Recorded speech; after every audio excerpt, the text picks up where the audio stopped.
Welcome back to my channel, Season Script. I'm excited to bring to you another video.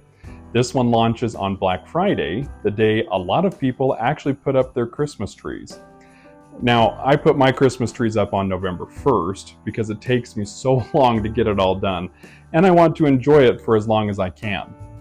In a typical season, I'll decorate about 15 to 20 Christmas trees for various individuals and churches throughout the greater Salt Lake City area. However, there have been years that I've done over 40, if you can believe it.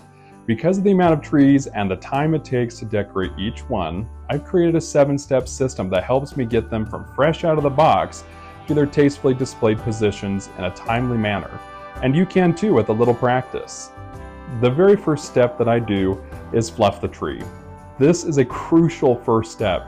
If you skip this step, you may as well leave the tree in the box, throw some lights on top of it, and then call it good, because that's about how it looks without going branch by branch, tip by tip to shape your tree. The idea is to mimic nature, making it look natural, fresh off the mountain and alive. Obviously, if you have a real tree, it's already perfect and you don't have to do that, or rather you can't alter the shape of the tree. Sometimes you wish you could. When I fluff a tree, I go layer by layer and section by section. I typically follow a pattern of 2 branch tips out and 1 branch tip up. And then I follow that across the entire limb of the tree. This creates a very full look to the tree, and once I have an entire section of the tree finished, I will then start adding the lights. It is significantly easier to add lights when the entire tree is not built yet. There's less you have to deal with, and then it's easier to get the inside of the tree at the same time. Even if you have a pre-lit tree, it often needs additional lights to make it look brighter and more cheerful. You don't want too much shadow on the inside of the tree. For this reason, I will string the lights all the way to the center of the tree and on every single branch. Now this year I'm using cluster lights. These lights are wonderful. Each light is so much closer to each other on the string, making it possible to pack more lights on my tree than ever before. They are smaller than the incandescent lights and less distracting. They're also LEDs, so they don't use as much energy as incandescent lights, and I can use less string on each branch because there are more lights per string. These are a game changer. I can string lights on my tree quicker than ever before. On some trees, I also enjoy animating the lights, but I have never been a big fan of the traditional twinkle lights. They're too flashy and pretty hard to look at, certainly not very relaxing. I found a company that sells these very slow blinking lights. They fade on and off at random throughout the string. Each light has a microchip that ensures it's not going to blink at the same time as the surrounding lights next to it. This gives the tree a winking, or rather a firefly effect. Very pretty. Once the lights are in place, it's time to add the tree topper. I'm personally not a big fan of the monstrous explosion of picks and sprays that almost make the tree look like a giant weed grew through the center and out the top of the tree. I think in the right setting, it can look interesting and creative, but in most cases, it's just too much. I love the eye-drawn focal point of a star or an angel or other similar tree topper. Once the lights and tree topper are on, it's time to add the garland. Recently, rather than ribbon or beads, I've been using strings of berries, which gives the tree a more natural look, while also creating an architectural shape that complements the tree. I'll often add other animations to my tree, such as spinners.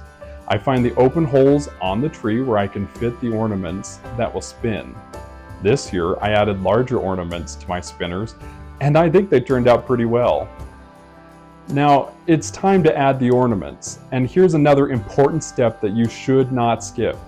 Purposefully place your ornaments deep into the tree. Anywhere where you can see through the tree, place an ornament. This creates depth and adds layers to your decor. If you just put your ornaments on the outside of the tree, it creates a hollow appearance. Notice the next time you're looking at a Christmas tree, your eyes will naturally go through the tree, and if there isn't anything to rest your eyes on, you're either looking at the inside of the tree or the back wall behind the tree, rarely at the ornaments placed on the very edges in the front. We tend to look from the inside to the outside. So try adding the ornaments on the inside of your tree first this year, and then work outward. See if you and your guests notice a difference. This year, I purchased several finial ornaments from Decorators Warehouse in Arlington, Texas, and then several from Modern Display here in Utah. The main colors on our tree are the traditional red, green, and gold colors. However, I added a couple of complementary colors for variety, such as purple and orange. And you'll have to let me know what you think in the comments on the video. Do you like these ornaments? How about the tree? It's easy to do, and anyone can have a beautiful looking tree like this. The last and final step is to add a tree skirt. This year I used one of my wife's formal dresses as a tree skirt, and it turned out awesome. This particular tree skirt is a simple velvet dress that complements the tree while not distracting from it. You can also use a tablecloth or window curtain as a tree skirt if you don't have an extra dress. The skirts get covered up with presents anyway, so I don't think it's worth spending a ton of money on an actual tree skirt. And that's that. That's my process of decorating a Christmas tree. So to sum it up, first, fluff out your tree, every branch following the 2 out and 1 up principle. And then second, string the lights on the section by section as you build and fluff the tree. Perhaps add a string of twinkling lights to animate the tree. Third, add the tree topper. Fourth, add the garland, and in this case, the string of berries. Fifth, find the holes in the tree and add your spinners if you're going to animate the tree further. Sixth, add the rest of the ornaments to the tree, working from the inside of the tree out to create layers of color and decoration. Seventh, add the tree skirt. The skirt can be a dress, tablecloth, or even a curtain. It doesn't have to be expensive.